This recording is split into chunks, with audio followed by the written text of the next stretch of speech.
اعوذ باللہ من الشیطان الرجیم بسم اللہ الرحمن الرحیم. السلام علیکم ڈیئر اسٹوڈینٹس. آئی ہوپ آپ سب لوگ اچھے ہوں گے. اسٹوڈینٹس آج ہم پاکستان اسٹڈیز کے چیپٹر 1 کا ٹاپک نمبر 8 پڑھنے جا رہے ہیں. یہ بہت امپورٹنٹ ٹاپک ہے جیسا کہ میں ہر ٹاپک کے ساتھ آپ کو کہتی ہوں. ڈیئر اسٹوڈینٹس یہ بیس ہے ہماری. اگر آپ اپنی بیس اچھی بنائیں گے تو یقین مانیں آگے جا کے آپ بہت بہترین طرح سے اس سبجیکٹ کو پڑھ سکتے ہیں. بیس بنانے کے لیے ہم اس میں بہت سی چیزیں ڈسکس کر چکے ہیں. لاسٹ لیکچر میں ہم نے پاکستان ریزولوشن کے بارے میں ڈسکس کیا. تو اسٹوڈینٹس آج جو ہے وہ ہم ڈسکس کرنے والے ہیں 3 مین اہم ٹاپکس. ان کے بارے میں جاننے سے پہلے میں تھوڑا سا آپ کو بتاتی جاؤں. لاسٹ ہم نے ڈسکس کیا تھا 1940 یعنی 23 مارچ 1940 کو جو قرارداد منظور ہوئی تھی. قائد اعظم محمد علی جناح کیونکہ ایک بہترین لیڈر تھے، انہوں نے اور ان کے لیڈرز نے ایک بات کمپلیٹلی فائنل کر لی کہ اب صرف اور صرف وہ جو مین پوائنٹ تھا 1940 کا، مین ایجنڈا تھا 1940 کا، وہی پورا ہوگا. لائک کہ جو ڈویژن کی اسکیم ہے، پارٹیشن اسکیم ہے، اس کے علاوہ کوئی دوسرا پلان ایکسیپٹ نہیں کیا جائے گا. اسٹوڈینٹس اب وقتاً فوقتاً برٹش گورنمنٹ اور جو ہے وہ ڈفرینٹ پلان سب کانٹیننٹ میں بھیجتا رہے گا تاکہ وہ کسی طرح سے کانگریس کو اور مسلم لیگ کو راضی کر سکیں. لیکن قائد اعظم کا ایک سمپل سا پوائنٹ ہے کہ اگر تو آپ لوگ بات کرتے ہو پارٹیشن کی دین موسٹ ویلکم، اور اگر آپ کے کسی بھی پوائنٹ میں، کسی بھی پرپوزل میں پارٹیشن کی بات نہیں ہے تو پھر تھینک یو سو مچ، آپ جا سکتے ہیں. اس لیے قائد اعظم محمد علی جناح جو ایک بہترین لیڈر تھے، انہوں نے مسلمانوں کو ایک آزاد وطن دلوایا. 1939 میں دوسری جنگ عظیم کا آغاز ہو گیا تھا، اور 1939 میں جو جنگ عظیم کا آغاز ہوا تھا اس میں جاپانی جو ہے وہ بڑی قوت سے آگے بڑھ رہے تھے اور وہ فتح حاصل کر رہے تھے. یقیناً ہارنے کی صورت میں برطانیہ کا راج یہاں سے ختم ہو جانا تھا. یہ مین ایجنڈا تھا جو کانگریس کے دماغ میں گھوم رہا تھا. کانگریس آگے آنے والے کسی بھی پلان کو ایکسیپٹ نہیں کرنا چاہ رہی تھی. ریزن کیا تھا کہ برطانوی ہار جائیں گے اور جاپانیوں کے جیتنے کی صورت میں ہمیں جو ہے وہ ہندوستان ویسے کا ویسا ہی ملے گا جو پریزنٹ ہے. تو اس لیے بھی وہ برطانیہ کے کسی بھی پروپوزل کو ایکسیپٹ نہیں کر رہے تھے. اب آپ لوگ دیکھیں، ایک طرف میں نے آپ کو قائد اعظم کا پوائنٹ آف ویو بتایا جو کہ مسلم لیگ کو ریپرزینٹ کر رہے تھے کہ پارٹیشن کے علاوہ کوئی بھی اسکیم ایکسیپٹ نہیں ہوگی، اور دوسری طرف کانگریس کا جو اوور کانفیڈنٹ تھی کہ برطانوی ہار جائیں گے اور پھر فتح حاصل ہوگی جاپانیوں کو، اور جس کی صورت میں انہیں ڈویژن کی ضرورت نہیں پڑے گی کیونکہ آلریڈی جو ہے برٹشرز یہاں سے چلے جائیں گے. اسٹوڈینٹس اسی پوری جو ہے سینیریو کے اندر 1942 میں جو ہے وہ کرپس مشن کا آغاز ہوتا ہے. یعنی ابھی جو ٹاپک ہم پڑھنے والے ہیں اس میں 3 چیزوں کے بارے میں ڈسکس کریں گے جو مین ایونٹس ہیں 1947 سے پہلے تک کے. پہلا کرپس مشن. کرپس مشن ایک بہت امپورٹنٹ مشن ہے. وہ 1942 میں سب کانٹیننٹ میں آیا کچھ تجاویز لے کے، لائک کچھ لالچ لے کے کہ جی تم لوگ جو ہے یہ اسے ایکسیپٹ کر لو اور ہم اچھے سے اپنا رول کو چلاتے رہتے ہیں. بٹ ایک بات یاد رکھیں، جیسا کہ میں نے آپ کو شروع میں بتایا کہ قائد اعظم اور کانگریس کا کیا پوائنٹ ہے، کیونکہ اگر آپ کو پوائنٹ مائنڈ میں ہوگا تو پھر آپ کو کوئی بھی چیز مشکل نہیں لگے گی. جب بھی آپ کسی پوائنٹ کو پڑھیں گے تو آپ کے مائنڈ میں ہوگا قائد اعظم نے تو کہا تھا کہ ہمیں سیپریٹ اسٹیٹ چاہیے، تو کیا ان پوائنٹس میں کہیں سیپریٹ اسٹیٹ کی بات کی گئی ہے؟ اگر کی گئی ہے تو اسٹوڈینٹس وہ ایکسیپٹیبل ہوگا، لیکن اگر نہیں کی گئی تو ایکسیپٹیبل نہیں ہوگا. اور آسانی کے لیے آپ کو یہ بتاتی جاؤں کہ 47 تک کسی بھی پلان کو ایکسیپٹ نہیں کیا گیا. آگے جا کے ہم پڑھیں گے 1-2 چیزوں کے بارے میں، جیسے 3 جون پلان، فائنل پلان آیا وہ ایکسیپٹ ہوا، اور اس کے علاوہ کیبنٹ پلان میں بھی کچھ ایسی چیزیں تھیں جو ایکسیپٹ ہوا. لیکن یہ پلانس کیوں نہیں ایکسیپٹ ہوئے انہیں ہم آگے دیکھتے ہیں. ویول پلان اس کے بعد آئے گا 1945 میں. یہ لارڈ ویول نے پیش کیا تھا اور ایک کانفرنس میں کہ اگر انہوں نے جو سب کانٹیننٹ میں رہنے والے لوگ ہیں، انہوں نے اگر پہلا پلان یعنی کرپس کا پلان ایکسیپٹ نہیں کیا تو یہ میرا پلان ایکسیپٹ کر لیں گے. لیکن وہ بھی ایکسیپٹ نہیں کیا گیا. کیوں نہیں کیا گیا، کیا ریزنس تھے، وہ ہم آگے دیکھیں گے. اس میں ہم یہ بھی پڑھیں گے 3rd چیز جو ہے الیکشنز. الیکشنز ہوتے ہیں ویول پلان کے بعد 45 کے اینڈ پہ دسمبر اور 46 جنوری میں. ان الیکشنز کا کیا سینیریو تھا, ان کے بعد مسلمانوں نے کیا اپنا ارادہ بنایا قائد اعظم کی قیادت میں, اس ساری چیز کے بارے میں ہم ڈسکس کریں گے. تو سب سے پہلے آتے ہیں اسٹوڈینٹس ہم اپنے پوائنٹ نمبر 1 کی طرف, جو ہے کرپس پرپوزل. اسٹوڈینٹ سب سے پہلے کرپس پرپوزل کے بارے میں جاننے کے لیے آپ کو کرپس کے بارے میں جاننا بہت ضروری ہے. کرپس کون تھے؟ اسٹیفرڈ کرپس. بیسکلی یہ ایک پالیٹیشین, بیوروکریٹ اور ڈپلومیٹ تھے. ایزی ورڈس, یہ جو ہے وہ برٹش کراؤن کے انڈر ایک بہت ہی پاورفل سیٹ پہ تھے, پاورفل منسٹری میں تھے, اور یہ بعد میں ایئر پروڈکشن منسٹر کے طور پہ بھی سامنے آئے. جیسا کہ کرپس نے اپنی برٹش کراؤن کو بہت سی سروسز دی تھیں, تو برٹش کراؤن نے یہ ڈیسائیڈ کیا کہ ہم ہندوستان میں, کیونکہ وہ اس وقت وار سینیریو چل رہا تھا اور وار کو ڈیل کر رہے تھے اسٹیفرڈ کرپس, اب ڈیسائیڈ یہ کیا گیا, کیونکہ اس وقت کے جو پرائم منسٹر تھے وہ چرچل تھے, چرچل نے یہ ڈیسائیڈ کیا کہ ہم بھیجیں گے اسٹیفرڈ کرپس کو کچھ تجاویز کے ساتھ, یعنی کچھ پرپوزلس کے ساتھ. وہ پرپوزل سب کانٹیننٹ میں جا کے دیے جائیں گے, اور پھر جو سب کانٹیننٹ کی میجورٹی پارٹیز ہیں, کانگریس اور مسلم لیگ, وہ دیکھیں گی اور وہ اسے ایکسیپٹ کریں گی, اور سب کچھ بڑا ایزیلی اور اسموتھلی ہو جائے گا. تو اسٹیفرڈ کرپس جو ایک بہت ہی اعلیٰ پایا کے بیوروکریٹ تھے اور ایک منسٹر تھے, وہ 1942 میں جو ہے وہ سب کانٹیننٹ میں آئے ایک پرپوزل کے ساتھ. تو ہم دیکھتے ہیں کہ وہ کیا پرپوزل لے کے آئے یہاں. اور اسٹوڈینٹس پرپوزل کو بڑے دھیان سے سنیے گا, کیونکہ اس پہ شارٹ کویسچنس بہت بار پوچھا جاتا ہے, بلکہ نارملی اس پہ شارٹ کویسچن آتا ہے کہ کوئی سے 3 پرپوزلس کے بارے میں بتائیں کرپس کے, یا 4 پرپوزلس کے بارے میں بتائیں. تو پہلا پرپوزل جو انہوں نے پیش کیا وہ تھا, یہاں میں نے جو سیریز میں لکھا ہوا ہے اس میں میں نے تھوڑا سا لاسٹ پوائنٹ کو جو ہے وہ فرسٹ پہ کیا ہے, اور باقی جو ہے وہ تھوڑی میں نے ترتیب اس کی چینج کی ہے. سب سے پہلے میں آپ کو بتاتی ہوں کہ انہوں نے کہا کہ اقلیتوں کے حقوق کا تحفظ کیا جائے گا, یعنی مائنورٹیز کو پروٹیکٹ کیا جائے گا. ڈیئر اسٹوڈینٹس, سب کانٹیننٹ میں میجورٹی پارٹی ہندوز تھے اور مائنورٹیز مسلمز آتے تھے. اب یہاں انہوں نے مسلم لیگ کو سیف سائڈ پہ رکھنے کے لیے ایک پہلے ہی آپ کو آپشن دے دی کہ ہم آپ کے بھی حقوق کا تحفظ کریں گے. دوسرے نمبر پہ جو مین پوائنٹ تھا وہ تھا کہ جنگ کے بعد بر صغیر کو ڈومینین کا درجہ دیا جائے گا. ڈومینین کا درجہ دیا جائے گا. ڈومینین از اے کانسٹیٹیوشنل ٹرم. جب ہم بات کرتے ہیں ڈومینین کی, تو ڈومینین ایک کانسٹیٹیوشنل ٹرم ہے, یعنی برطانوی راج کے انڈر جب آپ کو کانسٹیٹیوشنل پاورز ملتی ہیں تو وچ شوز کہ آپ کو ڈومینین کا درجہ مل گیا ہے. یہ ڈومینین یعنی یہ ریاستیں جو برطانوی گورنمنٹ کے اندر کام کر رہی ہوتی ہیں, ان کی جو جغرافیائی حدود ہوتی ہیں, یہ سب چیزیں لنک کرتی ہیں برطانوی راج سے, برطانوی گورنمنٹ سے. اگر آپ کو میں اور آسان الفاظ میں بتاؤں تو یہ وہ پاورز, کانسٹیٹیوشنل پاورز ہیں جو برٹش گورنمنٹ نے ایک ٹرم یوز کی تھی جسے ڈومینین کا نام دیا گیا تھا, اور جتنے بھی دنیا میں ان کے ڈومینینز تھے وہ ان کے انڈر چل رہے تھے. یعنی ہم کہہ دیں ممالک جو ان کے انڈر چل رہے تھے, جیسا کہ ہم ایگزامپل میں لے سکتے ہیں, سب سے پہلی ڈومینین ان کی one of the first one dominion ان کی کینیڈا بھی تھی. تو اس طرح سے ڈفرینٹ سائٹس کو ہم ایسے کور کر سکتے ہیں. تو in short dominion means constitutional powers, اور یہ ایک سیمی جو ہے وہ پولیٹیکل ورڈ میں آ جاتا ہے. تو بیسکلی یہ ڈومینین کا درجہ سب کانٹیننٹ کو دیا جائے گا. اس سے پہلے رول تھا برٹش کراؤن کا, لیکن اب وہ آپ کو ڈومینین بنا رہے ہیں.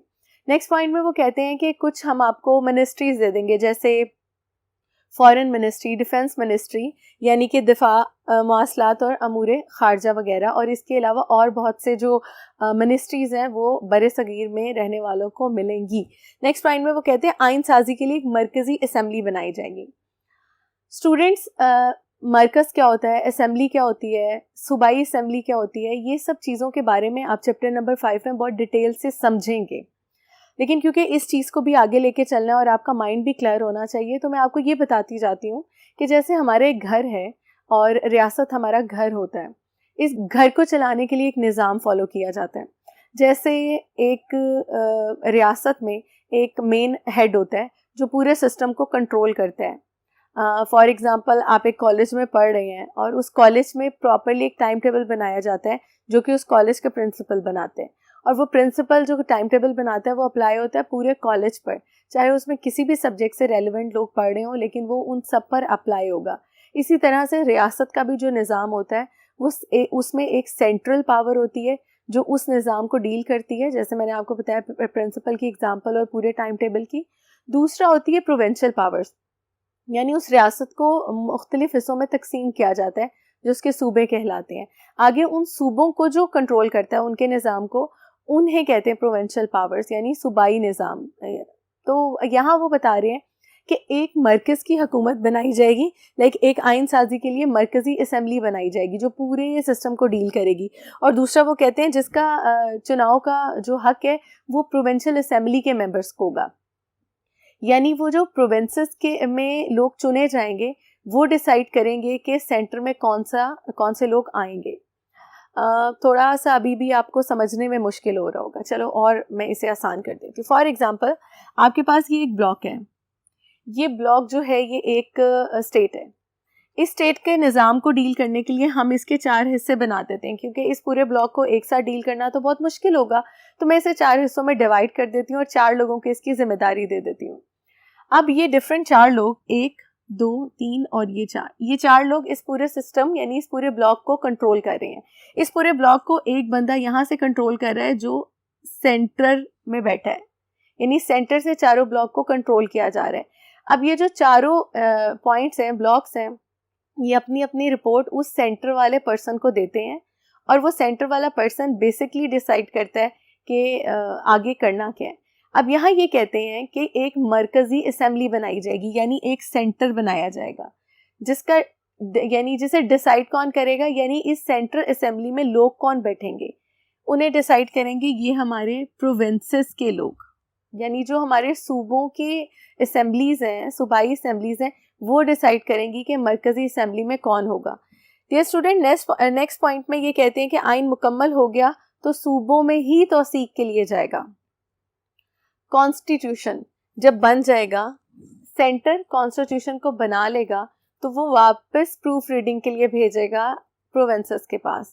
اگر پروونسز اسے ایکسیپٹ کریں گے تو وہ آگے امپلیمنٹ ہوگا اس پہ, ادروائز اسے ختم کر دیا جائے گا اور اس پہ کوئی کام نہیں ہوگا اور پروونسز اپنے طور پر اپنا سسٹم کو رن کر سکتے ہیں. میں نے جو کرپس مشن کے پوائنٹس ہیں انہیں سیریز میں چینج کیا ہے, آپ لوگ کائنڈلی اسی سیریز میں یاد رکھیے گا. ہاں آپ یہ کر سکتے ہیں کہ یہ جو پہلا پوائنٹ ہے اقلیتوں والا, اسے آپ لاسٹ پوائنٹ پہ لے کے آ سکتے ہیں. ادروائز بک میں جس طرح سے لکھا ہوتا ہے تھوڑا سا آپ کو سمجھنے میں مشکل ہوتی ہے, کیونکہ بک میں 3 نمبر پہ آئین سازی کے پوائنٹ کو لکھا ہے اور 5 نمبر پہ اس پوائنٹ کو مینشن کیا ہے, تو یہ دونوں ایک دوسرے سے لنک کرتے ہیں. اسی طرح سے یاد کریں تو آرام سے یاد ہو جائیں گے. تو پہلا پوائنٹ, جنگ کے بعد بر صغیر کو ڈومینین کی حیثیت دی جائے گی. کچھ important ministries like federal ministry, interior, communication, defence وغیرہ سمیت اور بہت سی منسٹریز سب کانٹیننٹ کو دی جائیں گی. آئین سازی کے لیے ایک مرکزی اسمبلی جس کا چناؤ صوبائی اسمبلی کے ارکان کریں گے, اور آئین مکمل ہو گیا تو صوبے کے پاس توثیق کے لیے جائے گا, اور صوبے آئین کو پسند نہیں کریں گے تو وہ خود مختار ہوں گے کہ وہ آگے کیا کرنے والے ہیں. تو یہ تھا ہمارا کرپس مشن. اس کے بعد سٹارٹنگ میں تو قائد اعظم نے اس پوائنٹ کو جو ہے وہ کیا کہ چلو آئین سب کانٹیننٹ میں بن رہا ہے, لیکن بعد میں جو ہے وہ اس کے خلاف ہو گئے, کیونکہ اگر آپ ان سارے پوائنٹس میں دیکھیں اسٹوڈنٹ تو کیا آپ کو کہیں وہ پوائنٹ نظر آ رہا ہے کہ آپ الگ ریاست بنا سکتے ہیں؟ نہیں جی, ایسا کوئی نہیں آ رہا. ہاں آپ کو مائنورٹیز ایز اے مائنورٹی تو رائٹ دیے جا رہے ہیں کہ آپ کو سیفٹی پرووائڈ کی جائے گی, لیکن آگے آپ کو کچھ اس طرح سے نہیں کیا گیا. تو ڈیئر اسٹوڈنٹس, میں نے جیسا کہ سٹارٹنگ میں بتایا کہ کانگریس تو آلریڈی کہہ رہی تھی کہ یہ لوگ تو ہار رہے ہیں, برطانوی ہار رہے ہیں, تو وہ تو ویسے ہی ایکسیپٹ نہیں کر رہی تھی. تو اس طرح سے کرپس جو ہے وہ مایوس ہوا اور اس کا پروپوزل ایکسیپٹ نہیں ہوا اور کرپس پروپوزل کے کوئی نتائج نہ نکل سکے. تو اب چلتے ہیں پھر اس کے کچھ عرصے بعد ہم نیکسٹ پلان کی طرف کہ کیا ہوا, کیسے ہوا, بورڈ نمبر 2 پہ.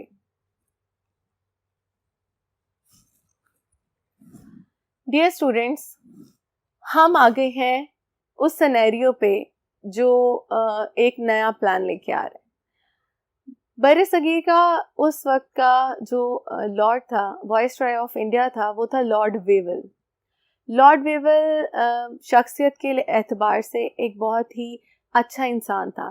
ہم یہ کہہ سکتے ہیں کہ اس سینیریو کے اکارڈنگلی وہ اتنی زیادہ کرپشن میں انوالو نہیں تھا جتنے جو ہے وہ باقی کے لیڈرز جو باہر سے آئے تھے وہ ہندوؤں کے ساتھ دینے میں مجبور تھے. لیکن لارڈ ویول نے بھی اوور آل اس سینیریو کو جانتے ہوئے ہمارے لیے کچھ چیزیں بنائیں.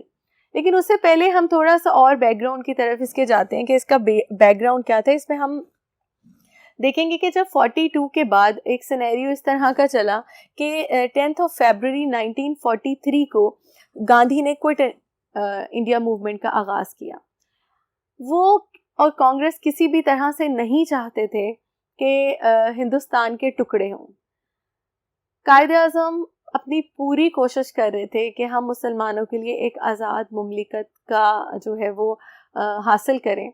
لیکن گاندھی، نہرو اور ان کی پوری ٹیم مکمل طور پر اس نظریے کے خلاف تھی، کیونکہ وہ اکھنڈ بھارت کی طرف جو ہے وہ ان کا پورا موٹو تھا کہ بس بھارت کو کسی بھی طرح سے نہیں توڑنا ہے، جس کی وجہ پر انہوں نے 10 فیبروری کو جو ہے ایک موومنٹ کا آغاز کیا.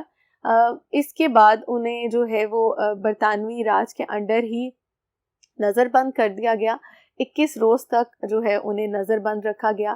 لیکن اسٹوڈنٹس، گاندھی نے اس میں جو ہے وہ بھوک ہڑتال کی اور اس نے جو ہے وہ کچھ کھانا پینا سب چھوڑ دیا کہ جی سمپل سی بات تھی کہ ہم چاہتے ہیں کہ ہندوستان میں ہم سب اکٹھے رہیں، ہم نے نہیں بھارت کے ٹکڑے کرنے. اور کیونکہ میجورٹی ہندوز کی ہے تو پاور میں بھی کون ہوگا؟ ہندو ہوں گے. اب اس پورے سینیریو میں 21 دن کے سخت ترین جو ہے دور کے بعد، کیونکہ گاندھی کی جو ہے وہ وائف کی بھی ڈیتھ ہوگی اسی دوران، تو وہ اس طرح کا سینیریو چل رہا تھا کہ آخر کار جو ہے وہ ویول کو انہیں چھوڑنا پڑا.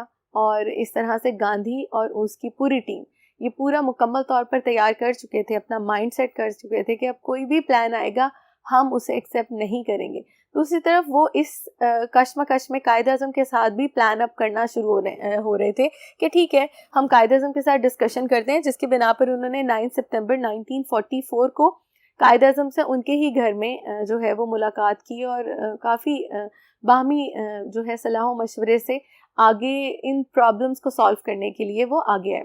لیکن اسٹوڈنٹ ایک بات یاد رکھیں، جیسے کہ آپ جانتے ہیں، میں نے آپ سے پریویسلی ڈسکس کیا کہ جب نہرو رپورٹ بنی تھی تو قائد اعظم کو پورا کانفیڈنس میں لیا گیا تھا اور قائد اعظم نے نہرو پر، جو موتی لال نہرو تھے، ان پر بہت بھروسہ کیا تھا اور اپنے پورے جو پوائنٹس ہیں 4 جنہیں ہم ڈیلی پرپوزل کے نام سے جانتے ہیں، تجاویز دہلی، وہ دیے تھے صرف 4 پوائنٹس. لیکن جب نہرو نے رپورٹ لکھی تھی تو وہ مکمل طور پر قائد اعظم کے ایک بھی پوائنٹ کو اس نے ایکسیپٹ نہیں کیا تھا، جس کی بنا پر قائد اعظم نے ان کے لیے 14 نکات لکھے تھے.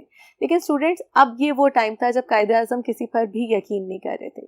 آپ یہ دیکھیں، ہمارے پاس انگریزوں کی نظر میں بھی ایک ایسے لیڈر تھے جو قائد اعظم محمد علی جناح تھے، جو بہترین جو ہے وہ مائنڈ سیٹ کے جو ہے نا پولیٹیشین تھے، ایک بہترین سیاست دان تھے. تو انہوں نے باتیں، ڈسکشنز، ڈائلاگس تو سب سے کیے، لیکن پوائنٹ ایک ہی تھا کہ اگر آپ بات کرتے ہیں سیپریٹ اسٹیٹ کی دین ڈیفینیٹلی ہم سب آپ کے ساتھ ہیں. اگر آپ سیپریٹ اسٹیٹ کی بات نہیں کرتے تو ہم میں سے کوئی بھی آپ کے ساتھ نہیں ہے. خیر، یہ پوری ڈسکشنز کے بعد شملہ میں ایک کانفرنس منعقد کی جاتی ہے جسے ہم شملہ کانفرنس کے نام سے جانتے ہیں. 1945 میں ہی یہ منعقد کی گئی اور انوائٹ کیا گیا کانگریس کے لیڈرز کو اور مسلم لیگ کے لیڈرز کو کہ وہ آئیں اور اس میں پارٹیسپیٹ کریں. اور اس میں ہی جو ہے لارڈ ویول نے لارڈ ویول نے، جیسا کہ میں نے آپ کو بتایا کہ ستمبر میں کانگریس اور مسلم لیگی لیڈرز جیسے کانگریس کے گاندھی اور جواہر لال نہرو اور اس کے علاوہ قائد اعظم محمد علی جناح کے ساتھ بیٹھ کے کافی ڈسکشن کی کہ ہم کسی طرح سے اس مسئلے کا حل نکال لیں. لارڈ ویول چاہتے تھے کہ ہم جو ہے وہ درمیانی راستہ اختیار کریں، لیکن کیونکہ کانگریس بضد ہوئی بھی تھی اس لیے ویول بھی چاہ رہا تھا کہ کسی طرح سے، کیونکہ یہ ایک جو ہے میجورٹی پارٹی ہے سب کانٹیننٹ کی، تو میں کسی نہ کسی طرح سے مسلم لیگ کو قائل کر لوں کہ آپ کانگریس کی بات مان جائیں. لیکن قائد اعظم کا پھر وہی پوائنٹ تھا کہ نہیں، ہم نے الگ وطن کا مطالبہ کیا ہے اور ہم اسے ہی حاصل کریں گے. تو اسٹوڈینٹس، قائد اعظم اور یہ ساری کوششوں کے بعد لارڈ ویول نے ایک دونوں پارٹیز سے ڈسکشن کر کے مل کے ایک پلان بنایا جو ویول پلان کے نام سے سامنے آتا ہے. یہ پلان کیا تھا اسے ہم دیکھتے ہیں. سب سے پہلے کہا گیا کہ مستقبل کا جو دستور بنایا جائے گا یعنی جو کانسٹیٹیوشن بنایا جائے گا وہ بر صغیر کی سیاسی جماعتوں کی مرضی سے بنایا جائے گا. یعنی کانسٹیٹیوشن میکنگ ہوگی کس کی مرضی سے؟ سب کانٹیننٹ کی میجورٹی پارٹیز کی مرضی سے. اب اس نے آپ کو کانسٹیٹیوشن بنانے کا رائٹ دے دیا. اچھا کانسٹیٹیوشن دستور کی بات ہو رہی ہے تو چلے میں پہلے آپ کو بتا دوں, آپ نے ویسے پریویس کلاس میں سے پڑھا بھی ہے. کانسٹیٹیوشن ایک رولز اینڈ ریگولیشنز کا بیسکلی چارٹ ہوتا ہے. جیسے فار ایگزامپل ہم اپنے گھر کو چلانے کے لیے کچھ رولز اینڈ ریگولیشنز ہوتے ہیں, کسی بھی کالج کسی بھی سسٹم کو چلانے کے کچھ رولز اینڈ ریگولیشنز ہوتے ہیں. ہر کوئی باؤنڈ ہوتا ہے کہ وہ اس کے اندر رہتے ہوئے ان پر کام کرے, کیونکہ اگر وہ انہیں توڑے تو پھر اسے پنشمنٹ ملتی ہے, اور اگر نہ توڑے تو وہ اچھے سے اسموتھلی چل سکتے ہیں. تو یہ وہی رولز اینڈ ریگولیشنز ہوتے ہیں جو ایک اسٹیٹ بناتا ہے, جو اس کا کانسٹیٹیوشن جو ہے وہ کہلاتے ہیں. تو پہلا اس نے یہ پوائنٹ کیا کہ مستقبل میں جو دستور بنایا جائے گا وہ سب کانٹیننٹ کی پارٹیز کی مرضی سے بنایا جائے گا. پوائنٹ نمبر 2 میں اس نے کہا کہ ایک گورنر جنرل کی انتظامی کونسل بنائی جائے گی, ٹھیک ہے, اور اس میں بر صغیر کی سیاسی قوتوں کو بھی شامل کیا جائے گا, جس میں 6 عدد ہندو اور 5 عدد مسلمانوں کو شامل کیا جائے گا. اب یہاں وہ ایک بات بتا رہا ہے کہ گورنر جنرل 1935 کے ایکٹ کے اکارڈنگ جو پاورفل ترین سیٹ تھی سب کانٹیننٹ میں وہ تھی گورنر جنرل کی. اب وہ کہتا ہے کہ گورنر جنرل کی کونسل بنائی جائے گی, ٹھیک ہے. اب وہ جو کونسل ہے نا اس میں جو 11 ممبرز ہیں, ویسے تو اس کونسل میں 14 ممبرز تھے, ٹھیک ہے, لیکن وہ 14 ممبرز میں جو مین 11 ممبرز تھے ان میں 6 ہندو ہوں گے اور 5 مسلم ہوں گے. اس کے علاوہ جو باقی کے 3 تھے اسٹوڈنٹس وہ مائنورٹیز کے لیے اس نے رکھے تھے, جو کہ بک میں مینشن نہیں ہے, لیکن ویسے اس کے جو ایکچوئل پلان ہے اس کے اکارڈنگلی 14 جو ہے وہ ممبرس تھے, جس میں سے 6 ہندو 5 مسلمان اور 3 مائنورٹی کے. نیکسٹ وہ کہتے ہیں کہ گورنر جنرل انتظامی کونسل کی صدارت کرے گا, یعنی کون پریزیڈنٹ ہوگا؟ Governor general. اس کے انڈر ایک کمانڈر ان چیف ہوگا جو تمام امور کو ڈیل کرے گا. کمانڈر ان چیف اور گورنر جنرل یہ دونوں برطانوی ہوں گے. اس کے علاوہ سارے جو ہیں وہ کون ہوں گے؟ یس بر صغیر کے ہوں گے. بچوں دیکھو یہاں وہ آپ کو پاورز تو دے رہے ہیں, لیکن انچارج کون ہے؟ وہ تو برطانیہ کا ہے.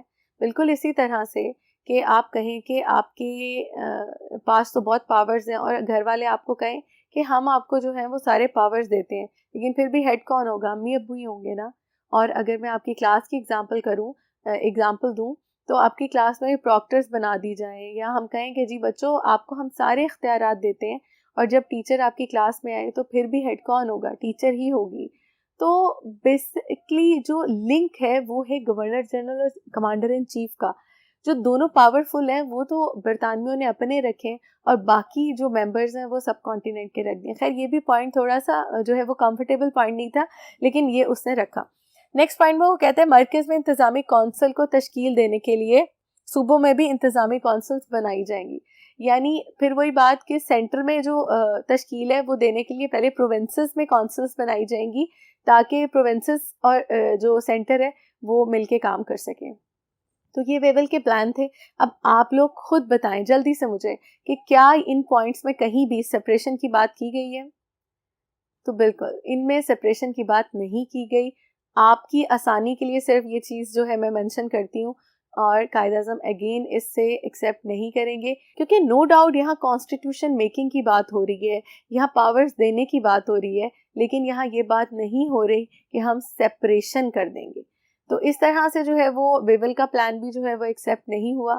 ویول نے بہت کوشش کی کہ کسی طرح سے, کیونکہ اس میں زیادہ تر اس نے مد نظر رکھے تھے کانگریس کے پوائنٹس, کہ کانگریس کو خوش کیا جائے, کانگریس کو آگے لے کے آ جائے, لیکن جو ہے وہ نہیں ایکسیپٹ کیا گیا. شملہ کانفرنس میں مسلم لیگ کے ممبرس نے بھی جو ہے وہ شمولیت کی, اور اس کے علاوہ کانگریس کے لوگوں نے بھی اس میں شمولیت کی, دوسری پارٹیز کے لوگ بھی آئے. ساتھ ساتھ آپ دیکھ سکتے ہیں ایڈیشن یہاں ہوئی بھی ہے, اور لیکن یہ پلان جو ہے وہ ریجیکٹ ہو گیا. قائد اعظم اور گاندھی اور نہرو یہ تمام کی ڈسکشن جو ہے وہ کیونکہ دونوں کی ڈفرینٹ نظریات پہ تھی, ایک اکھنڈ بھارت اور ایک ڈویژن آف بھارت.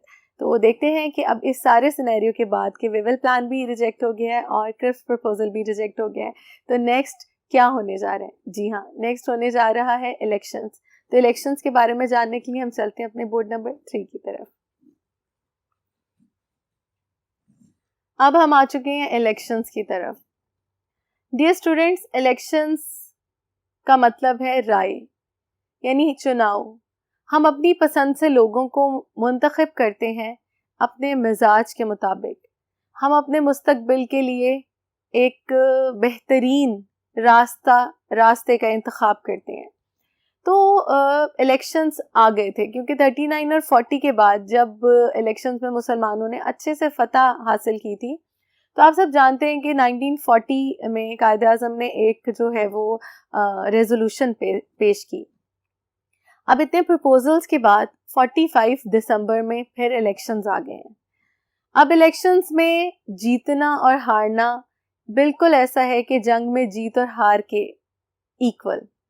قائد اعظم محمد علی جناح نے تو یہ بھی کہہ دیا تھا کہ اب ہم سمجھیں یہ الیکشنز نہیں ہیں, یہ عام ریفرینڈم کروانے جا رہے ہیں. یعنی اگر آپ ایک الگ آزاد ملک چاہتے ہیں, مسلمانوں کا ملک چاہتے ہیں, تو سمپلی آپ مسلم لیگ کو ووٹ دیں. مرکز کے یعنی سینٹر کے الیکشنز ہوئے 1945 میں, اور 1946 میں پروونسز کے الیکشنز ہوئے, یعنی صوبائی الیکشنز ہوئے. ان دونوں الیکشنز میں مسلم لیگ کو فتح حاصل ہوئی یا نہیں, اس سے پہلے ہم دیکھتے ہیں کہ اس میں کانگریس کا کیا منشور تھا اور مسلم لیگ کا کیا منشور تھا. ڈیئر اسٹوڈنٹ, کانگریس کا سمپل سا پوائنٹ تھا اکھنڈ بھارت کی ڈویژن نہیں کی جائے. کسی بھی صورت میں کانگریس بھارت کی ڈویژن نہیں چاہتی تھی.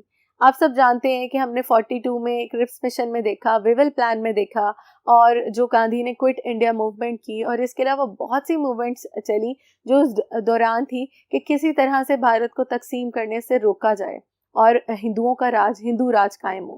لیکن مسلمانوں کی دن رات قائد اعظم کی صدارت میں جو کوششیں کی گئیں, ان کے بعد پھر الیکشنز ہوئے. اب قائد اعظم نے ایک مسلمان تک یہ میسج بھجوایا کہ آپ اگر چاہتے ہیں ایک الگ ملک تو صرف آپ مسلم لیگ کو ووٹ دیں. دیکھیں, اس سے کانفیڈنس میں بھی جو ہے وہ کانفیڈنس بھی بڑھنا تھا. اس دوران کانگریس نے بہت زیادہ تنگ کیا مسلم لیڈرز کو, لیکن مسلمانوں نے بھی اور قائد اعظم نے بھی کسی بھی طرح سے ہار نہ مانی. گلی گلی میں مسلمانوں کے لیے نعرے لگائے گئے, قائد اعظم کو غلط القابات دیے گئے, کیونکہ کانگریس نے سمپل سی بات رکھی تھی, اکھنڈ بھارت, کسی بھی طرح سے انڈیوائیڈڈ بھارت کو سپورٹ کیا جائے. یہ تھا کانگریس کا منشور. مسلم لیگ کے منشور میں تھا کہ وہ ایک الگ ملک اور آزاد ریاست بنانا چاہتے ہیں, اور جیسا کہ میں نے بتایا کہ یہ ایک ریفرینڈم کی حیثیت حاصل رکھتا ہے. یعنی قائد اعظم کا سمپل پوائنٹ تھا کہ پاکستان چاہیے یا نہیں. اگر چاہیے تو ہمیں ووٹ دیں, اور اگر نہیں چاہیے تو نہ ووٹ دیں. لیکن پھر بھی مسلمانوں نے اس جو نیت تھی, جو ایک مخلصانہ نیت تھی, اس پہ جو ہے اعتماد کرتے ہوئے, بھروسہ کرتے ہوئے مسلم لیگ کو ووٹ دیے.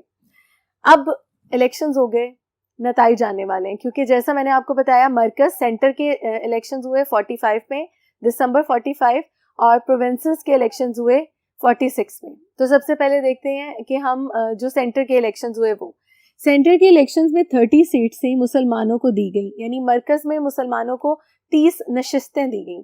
30 کی 30 نشستوں پہ مسلمانوں نے فتح حاصل کی مسلم لیگ کی سیٹ سے. ویسے تو بہت سی پارٹیز میں مسلمز تھے, لیکن مسلم لیگ کیونکہ قائد اعظم کی صدارت میں آگے بڑھ رہی تھی, اس لیے تمام کی تمام سیٹس کس نے جیتی؟ مسلم لیگ نے. تو اس سے ایک بہت جو ہے وہ کانفیڈنس میں اضافہ ہوا. نیکسٹ باری تھی پروونسز کے الیکشنز کی. پروونسز کے الیکشنز میں جو صوبائی سیٹس تھیں وہ ٹوٹل 495 سیٹس تھیں مسلمانوں کی, اور 495 سیٹس میں 434 سیٹس جو ہیں وہ مسلم لیگ نے جیتی. اسٹوڈینٹس, یہ اتنی بڑی فتح تھی کہ پورے بر صغیر میں صرف ایک ہی پارٹی کا نام لیا جا رہا تھا, مسلمانوں کی نمائندہ جماعت آل انڈیا مسلم لیگ. اب مرکز میں 100% کامیابی اور صوبائی اسمبلیوں میں بھی ایک بہت بڑی کامیابی کے بعد یہ تو صاف تھا کہ اب صرف اور صرف بات کی جائے گی الگ وطن کی. تو قائد اعظم محمد علی جناح نے اپنے جنون کو اور زیادہ پختہ کیا اور اس مقصد کی طرف آگے بڑھے. تو یہ جو الیکشنز ہیں 1945 اور 46, اس نے ہماری جو کوشش تھی اس میں اور زیادہ صداقت ڈالتے ہوئے اور اسے مضبوط کیا اور اسے آگے لے کے قائد اعظم محمد علی جناح بڑھے. تو اس طرح یہ تینوں چیزیں تھیں اسٹوڈنٹس جو ہم دیکھتے ہیں 40 کے بعد ہمارے سامنے آئی, لائک کرپس پروپوزل, ویول پلان اور یہ الیکشنز, جنہوں نے ہمیں اور مضبوط کیا کہ ہمیں اس بھارت کو تقسیم کرنا ہے, کیونکہ مسلمان ایک ایسی قوم ہے جو ہندوؤں کی انڈر نہیں رہ سکتے. انہیں آزاد رہنا ہے. وہ مذہبی، ثقافتی، تعلیمی، سماجی، معاشی ہر لحاظ سے ایک الگ حیثیت رکھتے ہیں. تو اسٹوڈنٹ انشاءاللہ نیکسٹ ہم دیکھیں گے وہ کون سا پلان آنے والا ہے جو پاکستان کی تجویز پیش کرتا ہے یا نہیں کرتا. تو تب تک کے لیے دعاؤں میں یاد رکھیے گا. اللہ حافظ.